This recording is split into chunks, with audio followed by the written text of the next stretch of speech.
Whatever you are my friends, whatever you are my brothers, I love you just for sake of Almighty.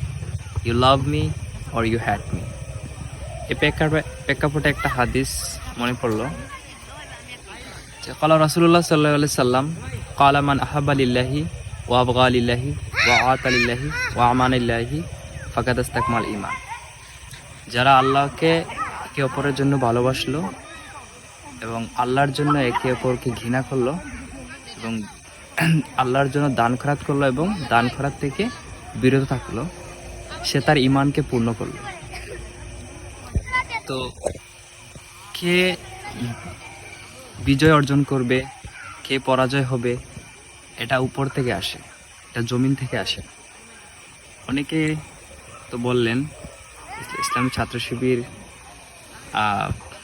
ইউনিভার্সিটিগুলোতে একটাও panel জিততে পারবে না, কিন্তু 95% panel থেকে শিবিরের বিজয় অর্জন হয়।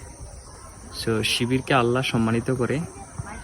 সো এই সুবাদে আমার কিছু ভাইবাদারকে উদ্দেশ্য করে বলা, ক্ষমতা দেওয়ার মালিক আল্লাহ, ক্ষমতা নেওয়ার মালিক আল্লাহ।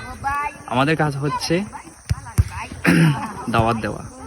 ওমান আহসানু কাওলান মিম্মান দাআ ওয়া আমিলাস সালিহাতি ইন্নানি মিনাল মুসলিমিন।